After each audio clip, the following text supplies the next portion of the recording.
प्यारे साथियों, आपके लिए मैं मैथ का बहुत ही अच्छा क्वेश्चन लेकर आया हूँ। ये क्वेश्चन जो है पेपर में ज़रूर आता है, टेट का है, यूपी टेट का है। इस तरीके का क्वेश्चन यदि आ जाए तो कैसे हल करेंगे, आइए देखते हैं। क्वेश्चन देखो कि जिस प्रकार है आपका कि a प्लस बी की वैल्यू दी गई है और ए बी की वैल्यू दी गई है। तो आपको ए क्यूब प्लस बी क्यूब यानी कि ए की घात 3 जमा बी की घात 3 का मान ज्ञात करना है। ये ऑप्शन आपके यहाँ पे दिए गए हैं। तो ऐसे क्वेश्चन को कैसे हल करेंगे, तो आपको ये क्या काम करना है, जो पूछा है आपको डायरेक्टली लिख लो। उसको लिख लिया तो देखो क्यूब में पूछा है और प्लस में पूछा है, ध्यान रखना, चिन्हों का ध्यान रखना है। प्लस में पूछा है तो यदि प्लस में पूछा है तो देखो यहाँ पे आपका ये जो भी आपका ये प्लस बी वैल्यू दिया है आपको इसको क्यूब करना है। तो यहाँ पे कितना दिया है 5, तो 5 की क्यूब कर लेंगे और निशान लगा देंगे नफ़ी का।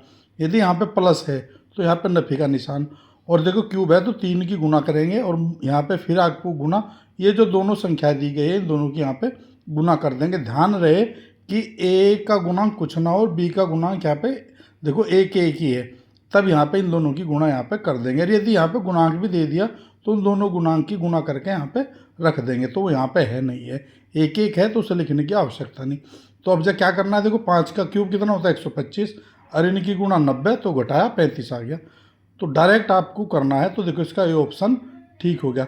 इसी तरीके से देखो आपका क्वेश्चन अगला एक और करके दिखा रहा हूँ कि 3x जमा 2y बराबर 20 और xy बराबर 14/9, तो 27x की घात 3 जमा 8y की घात 3 का मान ज्ञात करना है। तो बिल्कुल सेम क्वेश्चन है, बस फर्क इतना है कि देखो यहाँ पे x का गुणांक दिया है और y का गुणांक दिया है।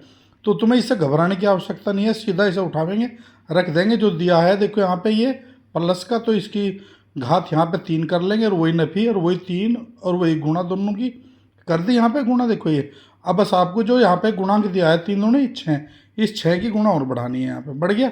तो इसका देखो क्यूब आपका 8000 आ गया और इसकी गुणा करके यहाँ से कट्टा, देखो यहाँ पे 3 3 और 3 दूनी 6 गुणा आपका आ गया 560 ये आ गया।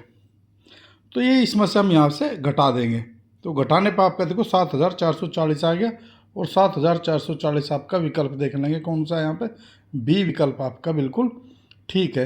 तो इस तरीके से हम क्वेश्चन को हल कर लेंगे, तो घबराने की बिल्कुल भी आवश्यकता आपको नहीं है। देखो यहाँ पे 560 आया।